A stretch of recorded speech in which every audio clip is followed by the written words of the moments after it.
Question number 24 के लिए हम सबने रूलिंग कंप्लीट किया हुआ है, income and expenditure account and current years balance sheet. इस क्वेश्चन में हम लास्ट ईयर की बैलेंस शीट प्रिपेयर करने की हमें जरूरत नहीं है, क्योंकि आपको लास्ट ईयर की बैलेंस शीट उन्होंने ऑलरेडी प्रिपेयर करके दे दिया है।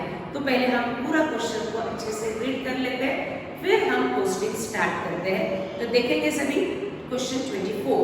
From the following information supplied to you, prepare income and expenditure account for the year ended March 20 and balance sheet as on that date for Moriya Sports Club Thane. Balance sheet as on 1st April 19. Year दिया है 19 की आपको balance sheet दी है। हमें कभी भी current year के balance sheet वो प्रिपेयर करके देंगे ही नहीं, करंट ईयर की हमें हमेशा प्रिपेयर करनी पड़ेगी। तो जो आपको क्वेश्चन में बैलेंस शीट दी जाएगी वो हमेशा रहेगी लास्ट ईयर की, क्योंकि लास्ट ईयर के फाइनल अकाउंट ऑलरेडी बन चुके हैं। तो जो बन चुके हैं उसकी इंफॉर्मेशन आपको दी जाएगी, इसीलिए जो बैलेंस शीट क्वेश्चन में रहेगी वो हमेशा रहेगी फॉर लास्ट ईयर। तो मैंने डिसीजन लिया 19 is our last year.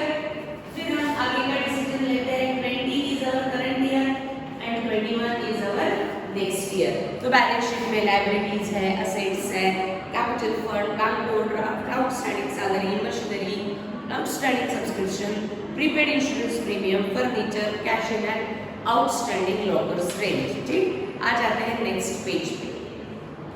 Receipt and payment account for the year ended March 20। जिस ईयर का रिसीट पेमेंट दिया जाता है वो ईयर हमारे लिए होता है current year. 20 is our current year. Receipts में balance brought down, subscription, entrance fees but brackets is capitalized, locker rent, donations but brackets is capitalized। on the payment side, yes, mark this, underline करेंगे, balance brought down but in brackets is bank overdraft। what is the meaning of bank overdraft? वो balance brought down के नीचे क्यों लिखा है, इसका क्या meaning है, ये हम देखेंगे बाद में। Salary, insurance premium, interest, refreshment expenses, furniture, balance carried down, cash in hand and cash at bank। Adjustments, subscription received includes 3000 for 18-19 year को अंडरलाइन करना है, and outstanding subscription for 19-20 underline करेंगे, year was rupees 14,000। on 31st March 20 mark this date, prepaid insurance premium was rupees 2,500, depreciate furniture, locker rate outstanding. तो सबसे पहले हम क्या कर लेंगे, एडजस्टमेंट्स को मार्क कर लेते हैं। First adjustment relates to subscription. तो रिसीट का जो सब्सक्रिप्शन है उसको मार्क करेंगे, इसे हम इनर कॉलम में पोस्ट करेंगे, एडजस्टमेंट करके उसे हमें आउटर कॉलम में ट्रांसफर करना पड़ेगा। Then second entry relates to insurance premium. तो मार्क इंश्योरेंस प्रीमियम, देखो पेमेंट में दिया हुआ है, मार्क कर लेंगे। डिप्रिशिएट फर्नीचर, यस पेमेंट में दिया हुआ है, मार्क करेंगे। लॉकर रेंट आउटस्टैंडिंग, कहीं ना कहीं लॉकर रेंट दिया है, अगर मैं रिसीट पेमेंट चेक करती हूँ तो यस लॉकर रेंट दिया हुआ है on the receipt side, mark कर लेते हैं लॉकर रेंट। अब आपको लास्ट ईयर की बैलेंस शीट दी है, आपको करंट ईयर का रिसीट पेमेंट दिया है, आपको एडजस्टमेंट्स दी है। 3 पार्ट में आपको क्वेश्चन को प्रेजेंट किया है आपके सामने। तो ये तीनों इंफॉर्मेशन को मुझे सॉल्यूशन में सबसे पहले पोस्ट करना पड़ेगा, चाहे क्वेश्चन कोई भी पैटर्न में दिया जाए, सीक्वेंस हमको हमारे अनुसार के रखना है। सबसे पहले हम पोस्ट करेंगे यस रिसीट साइड, फिर हम पोस्ट करेंगे पेमेंट, और उसके बाद लास्ट ईयर की बैलेंस शीट में से लायबिलिटीज, असेट्स एंड देन हम पोस्ट करेंगे एडजस्टमेंट्स। हम सबको मालूम है सिर्फ और सिर्फ एडजस्टमेंट्स के ही दिए जाते हैं double effect. That means receipt की सिंगल इफेक्ट, पेमेंट की एंट्रीज का सिंगल इफेक्ट, लायबिलिटीज की एंट्री का सिंगल इफेक्ट, असेट्स की एंट्रीज का सिंगल इफेक्ट, और एडजस्टमेंट्स के दिए जाएंगे सिर्फ डबल इफेक्ट्स। ठीक, तो स्टार्ट करते हैं posting from receipt side. Receipt की हर एक एंट्री सबको मालूम है, एक बार रिवाइज कर लेते हैं। रिसीट की हर एक एंट्री इनकम और लायबिलिटी ही होती है। या तो वो रेवेन्यू इनकम है, नहीं तो वो कैपिटल इनकम है। अगर उन्होंने क्वेश्चन में स्पेसिफिकली मेंशन किया है कि ये कैपिटल इनकम है, तो ही हम कैपिटल इनकम को अज्यूम करते हैं और लायबिलिटी में पोस्ट करते हैं। अदरवाइज रिसीट की सारी एंट्रीज हमें पोस्ट करनी पड़ती है इनकम में। एक बार सबको बोलना है, रिसीट की हर एक एंट्री इनकम और लायबिलिटी, रिसीट की हर एक एंट्री इनकम और लायबिलिटी। लायबिलिटी में हम वही एंट्रीज पोस्ट करते हैं जिसके लिए स्पेसिफिक पर्पस दिया जाएगा, जिसके बारे में कोई भी कैपिटलाइज्ड वर्ड नहीं है, use for some specific purpose ऐसा नहीं है, तो वो हम पोस्ट करेंगे हमेशा इनकम में। तो आ जाते हैं रिसीट की first entry, balance brought down. ध्यान सबका दिया, brought down, that means this balance को लाया गया है करंट ईयर में। बैलेंस करंट ईयर में लाया गया, करंट ईयर में ला रहे हैं यानी कहीं ना कहीं से ला रहे हैं। कहाँ से लाएंगे करंट ईयर में? लास्ट ईयर से लाएंगे। तो ये balance brought down relates to last year, तो ये लास्ट ईयर की इंफॉर्मेशन है, तो इसे मुझे लास्ट ईयर के इंफॉर्मेशन में जहां पर भी आपको दिया होगा वहां चेक करना पड़ेगा। ये ब्रॉट डाउन 12,000 की एंट्री लास्ट ईयर की इंफॉर्मेशन में आपको दी है या हमें पोस्ट करनी है, ये सबसे पहले डिसीजन लिया जाएगा। रिसीट की फर्स्ट एंट्री ब्रॉट डाउन क्या रिप्रेजेंट करता है कि ये रिसीट पेमेंट का ओपनिंग बैलेंस है। Brought down means opening balance, receipt payment का ओपनिंग बैलेंस। ये ओपनिंग बैलेंस किसी न किसी चीज का होगा, लैंड का होगा, बिल्डिंग का होगा, फर्नीचर का होगा, मशीनरी का होगा, कैश का होगा, बैंक का होगा। तो ये किस अकाउंट का ब्रॉट डाउन है? Receipt payment. And receipt payment account is a summary of cash as well as bank transactions. जो पैसा कैश में मिला, चेक में मिला, वो रिसीट में लिखा है। जो पेमेंट आपने किया है, कैश में किया, चेक में किया, वो आपने पेमेंट में लिखा है। That means receipt and payment account is a summary of cash and bank transactions.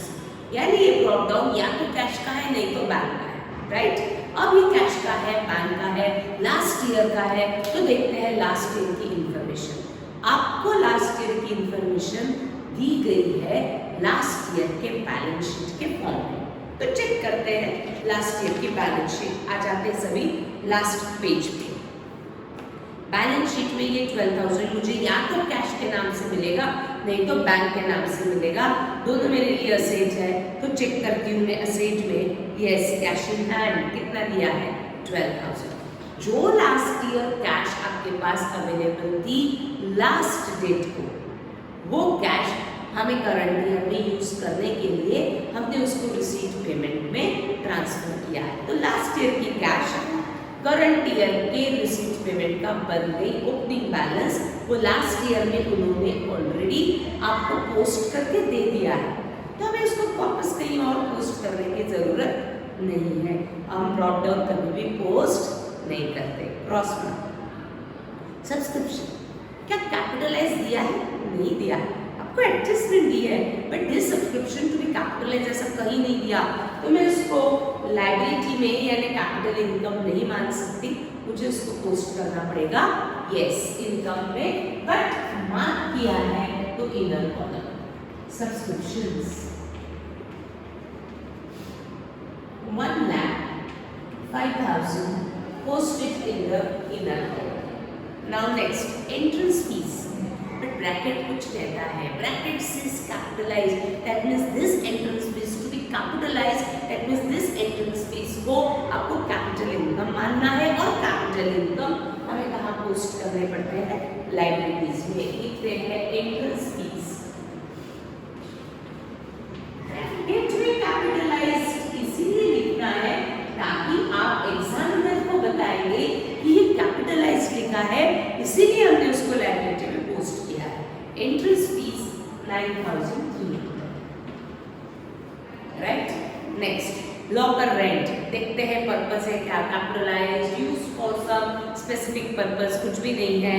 देख लेना। आउटस्टैंडिंग दिया है बट कैपिटलाइज नहीं दिया है, तो लॉकर रेंट को हम कैपिटल इनकम नहीं मानेंगे, हमें इसे पोस्ट करना पड़ेगा इनकम साइड में। Locker rent leave some sufficient space, then write down locker rent 1500, right. Now next donations लिखा है कैपिटलाइज, जो स्पेसिफिकली आपको बताया है कि ये कैपिटल इनकम है, तो मुझे इसको कैपिटल इनकम ही अज्यूम करना है। एंड कैपिटल इनकम हम कहाँ लिखते हैं? लायबिलिटी में लिखेंगे डोनेशंस।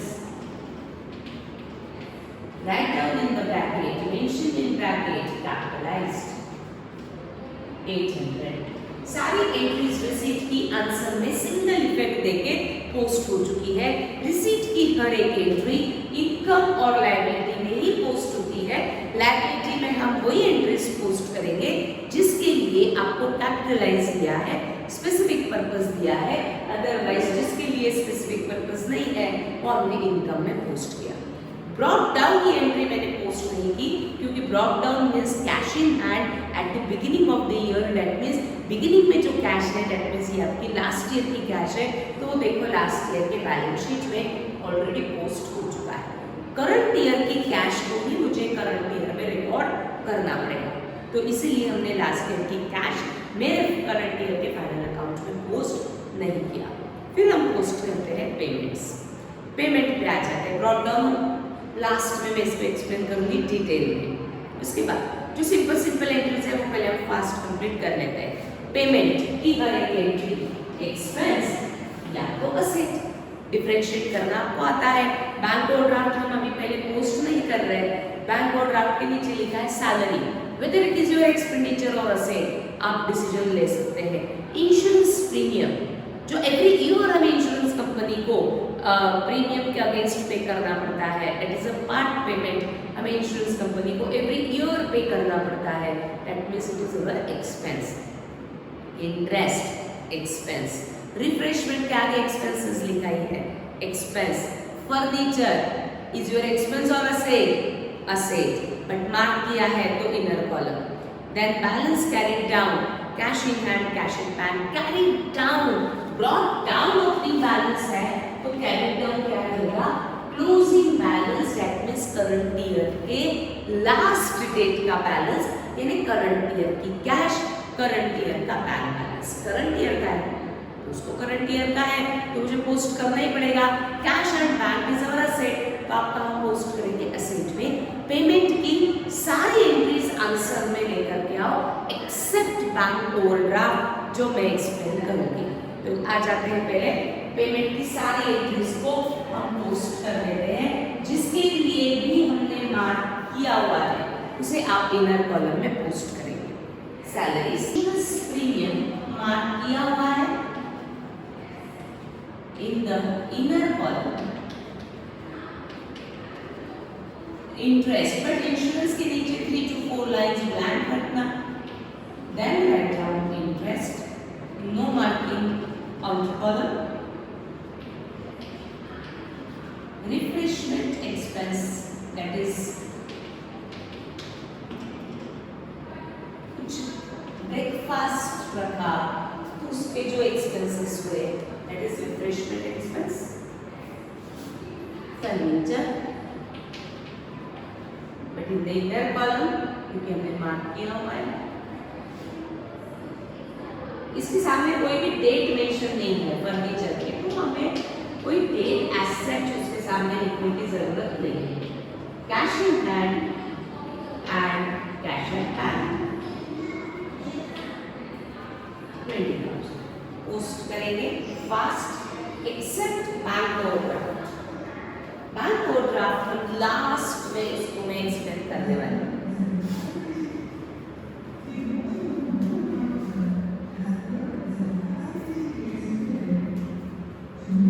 नेक्स्ट रिसीट पोस्ट हो चुका है, पेमेंट्स पोस्ट हो चुके हैं। अब हम पोस्ट करेंगे सबसे पहले लास्ट ईयर की बैलेंस शीट। ये भी मुझे आंसर में सिंगल इफेक्ट शो करके पोस्ट करनी है। सबसे पहले हम पोस्ट करेंगे लायबिलिटीज। जो liabilities every year carry forward करना है उसको मुझे करंट ईयर में भी as it is carry forward करना पड़ेगा। तो आ जाते हैं लास्ट पेज पे, प्रीवियस पेज पे, 69 पेज पे। बैलेंस शीट लास्ट ईयर की जो दी है उसकी लायबिलिटीज है। Capital fund every year carry forward करते रहना है। जब तक आपका बिजनेस रहेगा तब तक ये कैपिटल फंड नाम की लायबिलिटी बुक्स ऑफ अकाउंट में आपको शुरू करनी पड़ती है। तो कैपिटल फंड जो लास्ट ईयर था उसको मुझे करंट ईयर में as it is carry forward करना पड़ेगा 64,500, but post it in the inner column capital fund 64,500 post कर दिया है। Next is bank overdraft. Bank overdraft देखो पेमेंट में भी है, ये हम लास्ट में इसको पोस्ट करेंगे। Outstanding salary, this outstanding salary, ये एंट्री सैलरी से रिलेटेड है। इसको हम as it is carry forward नहीं कर सकते क्योंकि सैलरी आपको ऑलरेडी कहीं ना कहीं दिया हुआ था पेमेंट साइड में। तो ये आउटस्टैंडिंग सैलरी मुझे इस सैलरी में ही एडजस्ट करना पड़ेगा। एडजस्ट करना सबको मालूम है, एडजस्ट करना यानी ऐड, नहीं तो माइनस करना। मल्टीप्लिकेशन डिवीजन अकाउंट्स में तो होता नहीं।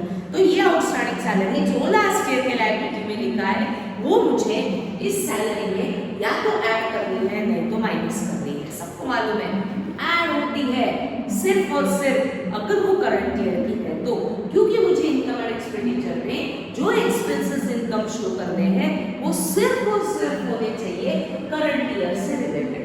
तो करंट ईयर का होगा तो ऐड करो other than current year, other than current year यानी करंट ईयर के अलावा लास्ट ईयर नेक्स्ट ईयर होगा तो उसको माइनस करो।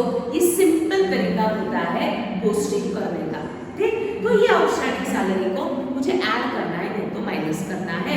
तो मैं डिसीजन लूंगी कि ये outstanding salary whether relates to current year, last year और नेक्स्ट ईयर। कैसे डिसीजन लेंगे? सबसे पहले तो ये कौन से ईयर के बैलेंस शीट में दिया है? 19 में। और 19 के बैलेंस शीट में आपको क्या लिखा है? आउटस्टैंडिंग। जहां पर भी आउटस्टैंडिंग लिखा होता वो उसी ईयर का होता है। यानी 19 में अगर आउटस्टैंडिंग लिखा है तो वो 19 का ही है।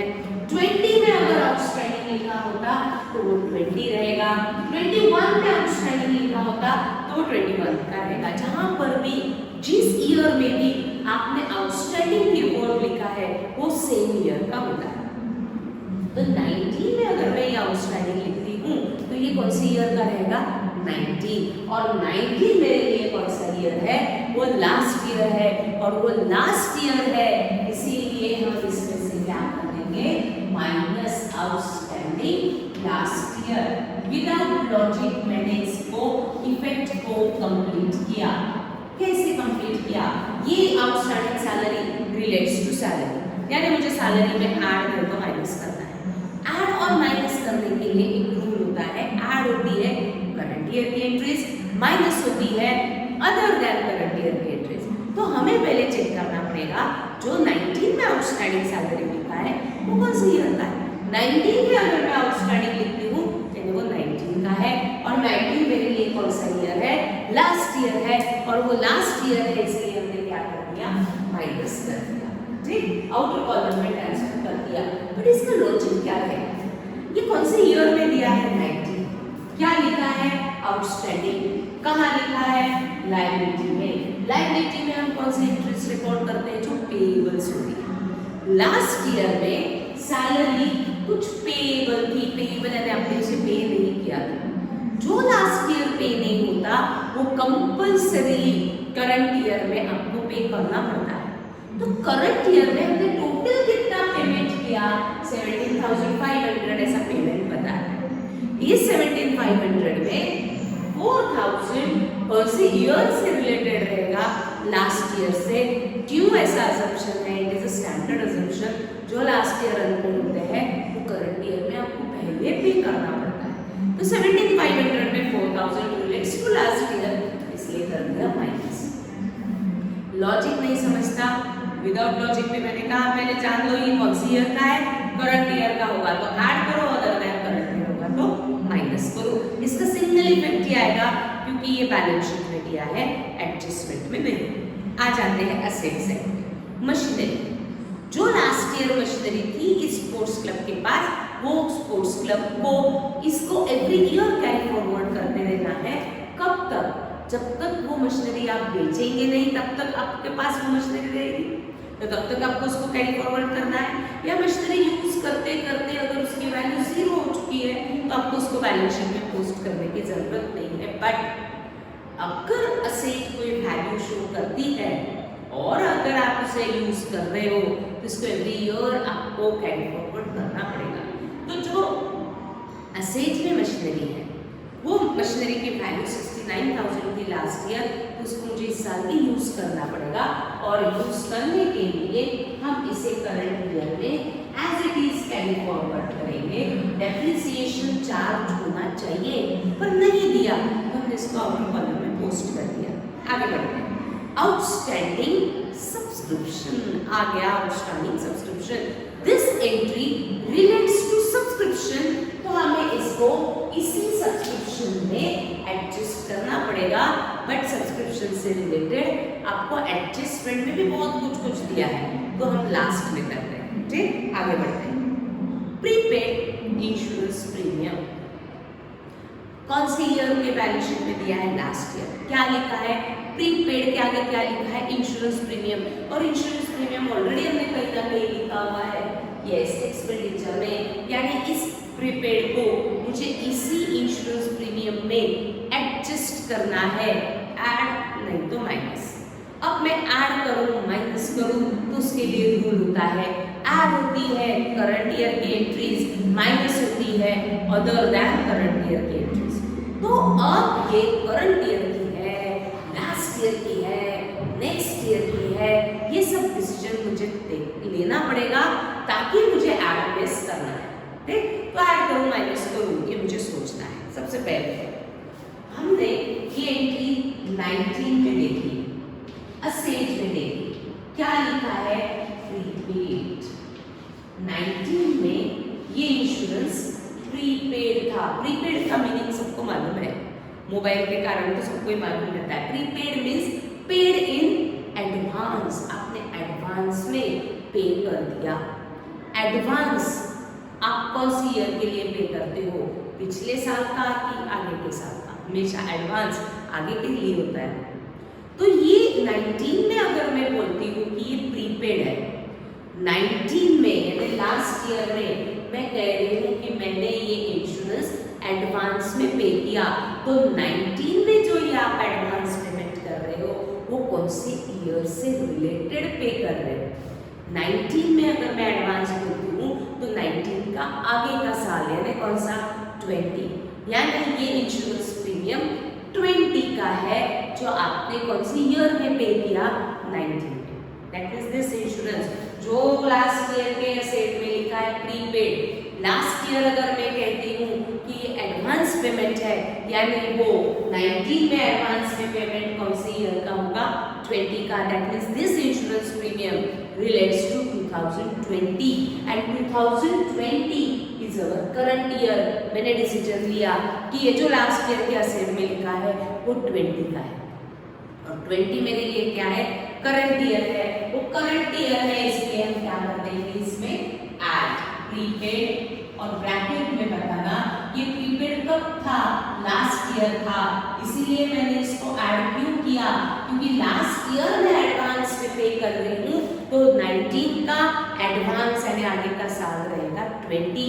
That means this 2000 relates to 2020 and 2020 is our current year और वो करंट ईयर का है तो मुझे उसमें ऐड करना ही पड़ेगा। कर दिया है। सिंगल इफेक्ट ही आएगा क्योंकि बैलेंस शीट में दिया है, एडजस्टमेंट में नहीं। आगे बढ़ते हैं। फर्नीचर लास्ट ईयर के बैलेंस शीट में दिया है, तो यानी लास्ट ईयर इस कोर्स के पास कुछ ना कुछ फर्नीचर था। कितनी वैल्यू का था? 15,000 का। तो क्या हम ये लास्ट ईयर का फर्नीचर इस साल यूज नहीं करेंगे? करना पड़ेगा। तो मुझे करंट ईयर में भी कैरी फॉरवर्ड करना पड़ेगा। जहां मैंने फर्नीचर लिखा है उसमें मैं एज इट इज ऐड कर देती हूँ, बट इसकी डेट दी है 1 अप्रैल 19। 1 अप्रैल 19 के बैलेंस शीट में दिया है तो मैंने इसके सामने डेट लिखी। जिसके सामने डेट नहीं था तो मैंने नहीं लिखा। तो टोटल फर्नीचर मेरे पास हो गया है 45,000 लास्ट ईयर का प्लस करंट ईयर का मिला के इस स्पोर्ट्स क्लब के पास फर्नीचर हो चुका है 45,000। अब cash in hand last year की कैश, करंट ईयर में मैं फॉरवर्ड नहीं करूंगी क्योंकि करंट ईयर की कैश मैंने ऑलरेडी लिख दी है। लास्ट ईयर का ये कैश बैलेंस देखो रिसीट में ऑलरेडी पोस्ट करके दे दिया है, तो आपको उसको वापस पोस्ट करने की जरूरत नहीं होती। Outstanding locker rent, locker rent को इनर कॉलम में ट्रांसफर कर देते हैं, सभी लेकर के आएंगे लॉकर रेंट को inner column. Locker rent, this entry जो 19 में दी है लॉकर रेंट, उसको मुझे इसी लॉकर रेंट में एडजस्ट करना पड़ेगा। एडजस्ट करना यानी ऐड नहीं तो माइनस। अब ऐड करूं माइनस करूं, इसके लिए रूल सबको मालूम है, करंट ईयर का होगा तो ऐड होगा, अदर देन करंट ईयर होगा तो माइनस होगा। और ये जो last year outstanding locker rent लिखा है वो कौन सी ईयर का है? 19 में अगर मैं आउटस्टैंडिंग लिखती हूँ तो वो 19 का है, राइट? तो वो 19 का है, 19 का है तो वो कौन सी ईयर का बन गया? लास्ट ईयर, और वो लास्ट ईयर का है इसीलिए हम कर देंगे इसमें से माइनस। सिंपल, हमेशा एक चीज याद रखना, सिंपल है, करंट ईयर का है तो ही ऐड होगा, लास्ट ईयर नेक्स्ट ईयर होगा तो माइनस होगा। बैलेंस शीट में है सिंगल इफेक्ट, एडजस्टमेंट में नहीं है। ठीक, आ जाते हैं adjustment. Adjustment, subscription receipt includes 3,000 for 18-19, outstanding subscription for 19-20 was rupees 14,000। अब बहुत कुछ एंट्रीज दी है। सब्सक्रिप्शन एक लास्ट ईयर के बैलेंस शीट में भी था, देखो असेट में आउटस्टैंडिंग सब्सक्रिप्शन 8,000, राइट? फिर आपको एडजस्टमेंट में भी दिया है 18-19 का, करंट ईयर के सब्सक्रिप्शन में इंक्लूड है 3,000।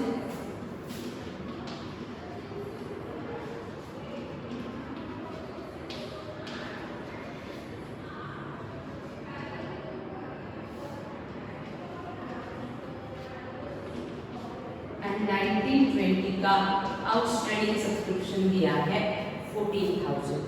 सभी को पहले खुद डिसीजन लो कि ये सारे सब्सक्रिप्शन को मुझे इस सब्सक्रिप्शन में एडजस्ट करना है, ऐड नहीं तो माइनस।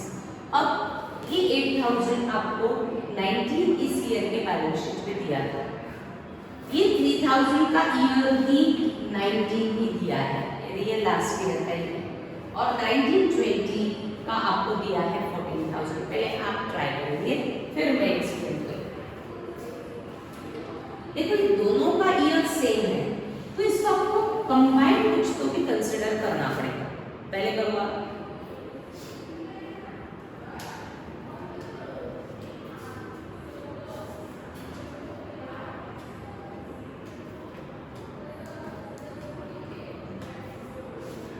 करिए। सबसे पहले लास्ट ईयर की असेट है, लास्ट ईयर की बैलेंस शीट की असेट साइड जहां आपको लिखा है आउटस्टैंडिंग सब्सक्रिप्शन कितना दिया है 8,000। इसका क्या मीनिंग है? वो असेट में लिखा है and assets means receivables, right? ये हम 11 से पढ़ते आ रहे हैं, asset means receivable. Last year में कैसे पढ़ना? लास्ट ईयर में, क्योंकि लास्ट ईयर की बैलेंस शीट में किया है, असेट में लिखा है 8,000, that means in last year 8,000 subscription was receivable. Receivable यानी लास्ट ईयर में ये 8,000 रुपीस रिसीव नहीं हुए थे, इसीलिए वो असेट में दिया है रिसीवेबल। जो लास्ट ईयर आउटस्टैंडिंग था यानी जो लास्ट ईयर नहीं मिला उसको कंपल्सरीली कौन से ईयर में मिल जाना चाहिए? करंट ईयर में मिल जाना चाहिए।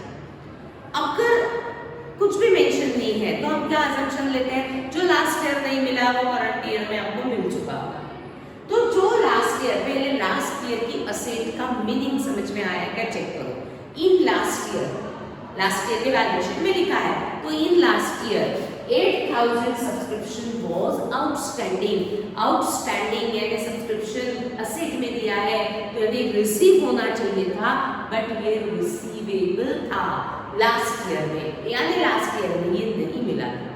जो लास्ट ईयर नहीं मिलता उसको कंपल्सरी कौन सी ईयर में मिल जाना चाहिए, करंट ईयर में मिल जाना चाहिए। बट उन्होंने एक आपको एडजस्टमेंट में एक कंडीशन दी है कि लास्ट ईयर का सब्सक्रिप्शन, देखो आपको फर्स्ट एडजस्टमेंट क्या दी है, सब्सक्रिप्शन रिसीव्ड इंक्लूड्स, इस साल जितना भी सब्सक्रिप्शन आपको मिला इसमें कुछ तो भी इंक्लूडेड है। 3000 फॉर 18-19 लास्ट ईयर है, यानी लास्ट ईयर का कितना सब्सक्रिप्शन इंक्लूड है, 3000। बट लास्ट ईयर में टोटल कितना सब्सक्रिप्शन आउटस्टैंडिंग था, 8000, यानी इस साल मुझे पूरे 8000 रिसीव होने चाहिए थे। बट उन्होंने कंडीशन दी है कि आपको पूरे 8000 रिसीव नहीं हुए, आपको कितने रिसीव हुए लास्ट ईयर के, सिर्फ 3000। देखो सबको समझाएंगे एक बार वापस। लास्ट ईयर के असेट में दिया, असेट मींस रिसीवेबल, यानी लास्ट ईयर में ये 8000 रुपीस रिसीवेबल थे, रिसीव्ड नहीं थे, रिसीवेबल थे। जो लास्ट ईयर नहीं मिले वो करंट ईयर में मिल जाने चाहिए। बट आपको फर्स्ट पॉइंट कहता है करंट ईयर में आपको पूरे 8000 नहीं मिले, आपको लास्ट ईयर से रिलेटेड कितने रिसीव हुए, 3000। जो 3000 रिलेट्स टू लास्ट ईयर है, इसीलिए वो इस सब्सक्रिप्शन में हम कर देंगे माइनस। करंट ईयर में जितना भी सब्सक्रिप्शन मिला है 1,05,000, इस 1,05,000 में लास्ट ईयर से रिलेटेड कितना मिला, पॉइंट नंबर 1 बता रहा है 3000, जो लास्ट ईयर से रिलेटेड है इसे कर दिया माइनस। बट अब दोनों का हिसाब लगाओ, लास्ट ईयर कितने नहीं मिले थे, 8000। जो लास्ट ईयर नहीं मिले वो पूरे के पूरे करंट ईयर में मिल चुके हैं क्या, नो, उसमें से सिर्फ कितना रिसीव हुआ है, 3000, यानी लास्ट ईयर का अभी भी कितना सब्सक्रिप्शन आपको नहीं मिला, 5000। This subscription is still receivable in current year. वो करंट ईयर में भी नहीं मिला, यानी वो करंट ईयर में रिसीवेबल है, इसीलिए वो करंट ईयर के असेट में शो होगा। Outstanding subscription for last year 5000, ऐसा टोटल 8000 का हमने इफेक्ट शो किया। लास्ट ईयर के एंट्रीज का हमेशा सिंगल इफेक्ट देते हैं, तो लास्ट ईयर की बैलेंस शीट में जो 8000 लिखे हैं इसका मुझे सिंगल इफेक्ट देना पड़ेगा। बट उसमें से कह रहे हैं 8000 आपको नहीं मिले थे, बट करंट ईयर में पूरे के पूरे 8000 नहीं मिले, उसमें से मिले कितने, 3000 जो मिले वो लास्ट ईयर के हैं, इसलिए माइनस कर दिया। एंड अभी भी 5000 still receivable, and anything receivable is our asset, उसको हमने असेट में पोस्ट कर दिया। अब आपको एडजस्टमेंट में और भी कुछ कहा है, outstanding subscription for 19-20 is our which year, current year है ना, तो वो करंट ईयर का है तो क्या कर देंगे, पूरा का पूरा देखना ही नहीं, ऐड कर दो, तो ऐड कर देते हैं आउटस्टैंडिंग करंट ईयर। बट ये करंट ईयर की बन गई एडजस्टमेंट, है ना, तो करंट ईयर के एडजस्टमेंट के मुझे डबल इफेक्ट देने पड़ेंगे। लास्ट ईयर का हमेशा हम सिंगल इफेक्ट ही देते हैं, क्योंकि एक इफेक्ट लास्ट ईयर ऑलरेडी आ चुका है। करंट ईयर का आउटस्टैंडिंग राइट में ऐड किया तो हम राइट में ही देंगे, outstanding subscription for current year, that is 14,000। Subscription जितना भी टोटल रिसीव हुआ था 1,05,000, उसमें से 3000 रिलेट्स टू लास्ट ईयर, ऐसा एडजस्टमेंट 1 बता रहा है। जो लास्ट ईयर का है इसने कर दिया माइनस, करंट ईयर का है बट वो करंट ईयर से रिलेटेड है इसने कर दिया ऐड। करंट ईयर का आएगा सेकंड इफेक्ट, देते हैं आप इसको आउट ऑफ कॉलम में शिफ्ट कर देते हैं, तो 1,02 + 14 दैट इज 1,16,000, राइट। आगे बढ़ते हैं, अब सब्सक्रिप्शन हो चुका है। On 31st March 20, that is in current year, prepaid insurance premium was 2,500. This entry again मुझे इस इंश्योरेंस प्रीमियम में एडजस्ट करनी है। करंट ईयर में आप कह रहे हैं प्रीपेड, पढ़ो वापस, 31st March 20 यानी करंट ईयर में प्रीपेड। प्रीपेड का मीनिंग क्या है, पेड इन एडवांस। आपने 20 में एडवांस में पे किया, यानी कौन से ईयर से रिलेटेड पे किया, 20 में हम एडवांस पेमेंट कौन सा करेंगे, लास्ट ईयर का कि आगे के साल का, आगे के साल का, यानी ये जो 2500 है, this 2500 relates to next year, क्योंकि प्रीपेड का है, एडवांस है, यानी 20 में हम आगे के साल का पे करते हैं, यानी वो कौन सी ईयर का है, 21 का है, वो 21 का है, इसलिए हम इसमें से कर देंगे माइनस प्रीपेड। करंट ईयर की एडजस्टमेंट है तो उसका सेकंड इफेक्ट जाएगा, कहाँ जाएगा, लेफ्ट में से मैंने माइनस किया, माइनस यानी अपोजिट इफेक्ट, लेफ्ट का opposite is your right hand side, prepaid insurance premium, या हम लॉजिकली अगर सोचते हैं, हमने नेक्स्ट ईयर का इंश्योरेंस प्रीमियम पे कर दिया है, प्रीपेड हमने पे कर दिया, तो क्या वापस नेक्स्ट ईयर हम पे करेंगे क्या, नहीं, बल्कि जो हमने पे किया उसके अगेंस्ट आपको सर्विसेज लेनी है, एनीथिंग रिसीवेबल, चाहे मनी हो, सर्विसेज हो, वो आपकी होती है असेट, तो हमने इसको असेट में पोस्ट किया, ठीक। डेप्रिशिएट फर्नीचर सबको आता है, फर्नीचर का अमाउंट ही दे दिया है, सबसे सिंपल तरीका, बाइफरकेट करने की जरूरत नहीं, कैलकुलेट करने की जरूरत नहीं, डायरेक्ट अमाउंट है, and depreciation is our expense, सबको मालूम है, depreciation on furniture on the expenditure side. Insurance premium को यस हम बाहर शिफ्ट कर देते हैं, 11 plus 2 13 minus 2500 is 10,500, डन। आगे देखो, लॉकर रेंट आउटस्टैंडिंग फॉर 1920 है ना, ज्यादा सोचो मत, 20 में ये कौन सा ईयर है, करंट ईयर, तो लॉकर रेंट में क्या कर देंगे, अगेन इनर कॉलम में चाहिए था आउटस्टैंडिंग करंट ईयर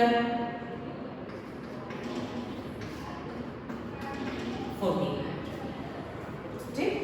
आगे इसका सेकंड इफेक्ट, राइट में मैंने ऐड किया है तो ऐड है सेम इफेक्ट, तो राइट में ही देना पड़ेगा, इनकम आउटस्टैंडिंग,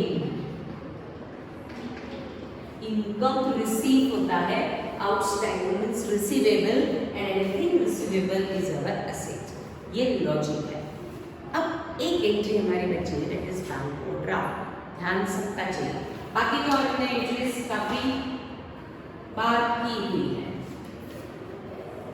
अब जो मैं एक्सप्लेन कर रही हूँ ध्यान सबका चाहिए,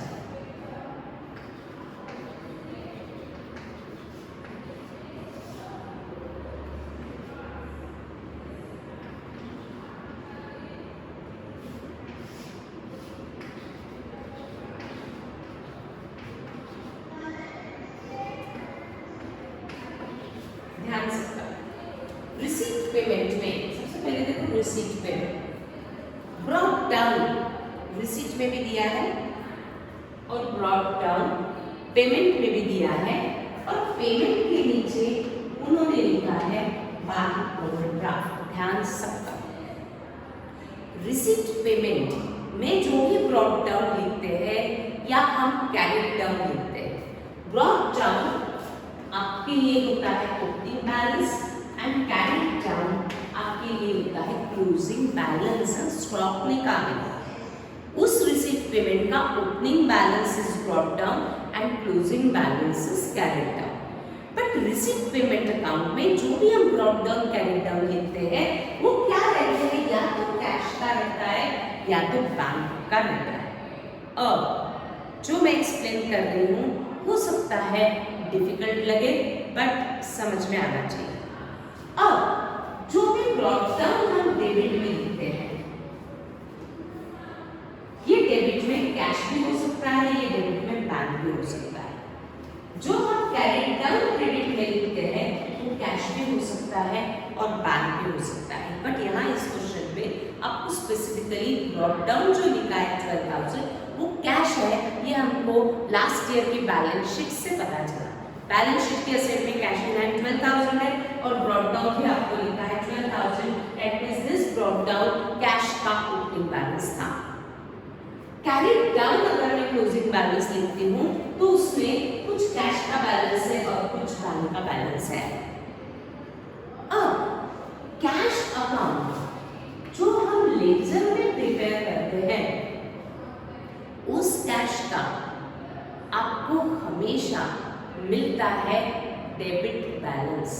ध्यान से का cash account never shows credit balance, it always shows debit balance. यानी क्या कि कैश अकाउंट के लेजर में हमेशा डेबिट की टोटल ही आपको ज्यादा मिलेगी और बैलेंस को आपको कैश अकाउंट के लेजर में क्रेडिट में लिखना पड़ता है। ये क्रेडिट में बैलेंस है, इसका मतलब ये नहीं होता कि वो क्रेडिट बैलेंस है, सबको मालूम है। क्रेडिट में बैलेंस लिखा है यानी उस अकाउंट में वो डेबिट बैलेंस है, यानी डेबिट की टोटल ज्यादा है। जो ये कैरी डाउन हम लिखते हैं वो आपको नेक्स्ट ईयर में अपोजिट साइड में ब्रॉट डाउन करना पड़ता है। यानी ब्रॉट डाउन रिसीट में जो दिखता है डेबिट में, दैट मींस वो डेबिट बैलेंस था, राइट। ब्रॉट डाउन अगर आपको क्रेडिट में मिल रहा है यानी वो क्रेडिट बैलेंस है। एक बार वापस, कैश अकाउंट लेजर में हमने ओपन किया, डेबिट में पोस्ट किया, क्रेडिट में पोस्ट किया, फिर कैश अकाउंट हमने क्लोज किया। कैश अकाउंट की हमेशा डेबिट की टोटल ज्यादा रहेगी, कैश अकाउंट में आपकी कभी भी क्रेडिट की टोटल ज्यादा हो ही नहीं सकती। तो कैश की जो डेबिट की टोटल ज्यादा है तो ज्यादा टोटल में से कम टोटल माइनस करके आपको अपोजिट साइड में बैलेंस लिखना पड़ता है, दैट इज कैरी डाउन। तो कैरी डाउन को हम क्या करते हैं नेक्स्ट ईयर में, नेक्स्ट मंथ में कैरी फॉरवर्ड करते हैं, जहां कैरी डाउन लिखा उसके अपोजिट साइड में। तो कैरी डाउन मैंने क्रेडिट में लिखा तो ब्रॉट डाउन हम कहाँ लिखेंगे, अपोजिट साइड में। देखो रिसीट में ब्रॉट डाउन लिखा है, रिसीट में डेबिट में ब्रॉट डाउन लिखा है, डेबिट में ब्रॉट डाउन लिखा है, यानी ये डेबिट बैलेंस था लेजर में, बराबर। तो ये डेबिट बैलेंस है यानी वो कैश है, क्योंकि cash never shows credit balance, right.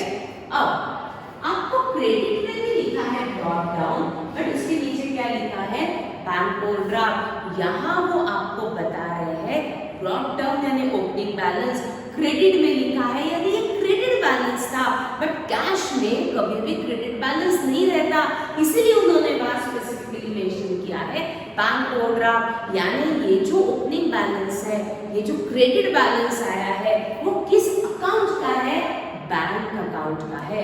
जैसे कैश अकाउंट लेजर में बनता है वैसे लेजर में बैंक अकाउंट में बनता है। जैसे मैंने कहा कि cash account always shows debit balance, it never shows credit balance. वैसे बैंक के साथ नहीं होता, बैंक डेबिट बैलेंस भी शो कर सकता है, बैंक क्रेडिट बैलेंस भी शो कर सकता है। अगर बैंक डेबिट बैलेंस शो करता है, इसका क्या मीनिंग है कि बैंक अकाउंट की डेबिट की टोटल ज्यादा है, यानी बैलेंस आपको क्रेडिट में लिखना पड़ेगा, कैरेट डाउन। ये कैरेट डाउन आपको ब्रॉट डाउन करना पड़ेगा डेबिट में। वो नॉर्मल बैलेंस होता है। जब डेबिट बैलेंस शो करता है bank, that means it is normal balance. वो कैरेट डाउन को जब मैं ब्रॉट डाउन करूंगी, क्रेडिट में कैरेट डाउन आया है यानी मैं उसको कहां ब्रॉट डाउन करूंगी, डेबिट में, यानी वो नॉर्मल बैलेंस है। But if bank account shows credit balance यानी क्रेडिट की टोटल ज्यादा है, यानी बैलेंस कहाँ आया है, डेबिट में आपने कैरेट डाउन लिखा तो उसको ब्रॉट डाउन आप कहाँ करोगे, क्रेडिट में करोगे। क्रेडिट में ब्रॉट डाउन लिखा है यानी उस अकाउंट के लेजर में क्रेडिट बैलेंस है, और ये क्रेडिट बैलेंस है इसलिए ब्रॉट डाउन में हमने कहा किया, क्रेडिट में किया। और ये कैरी ब्रॉट डाउन जो है वो कैश का तो रहेगा ही नहीं, क्रेडिट में किसका है, बैंक का।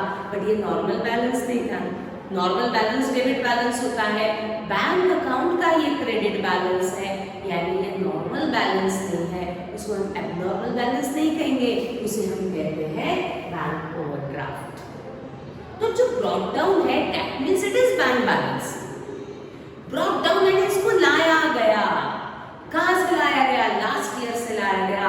किस चीज का ये बैलेंस है, बैंक का बैलेंस है, बट क्रेडिट में क्यों आया, क्योंकि ये नॉर्मल बैलेंस नहीं था, ये ओवरड्राफ्ट बैलेंस था, यानी बैंक अकाउंट का क्रेडिट बैलेंस था, इसीलिए क्रेडिट में आया, राइट। ये बैंक का नॉर्मल बैलेंस नहीं था, ये ओवरड्राफ्ट बैलेंस था।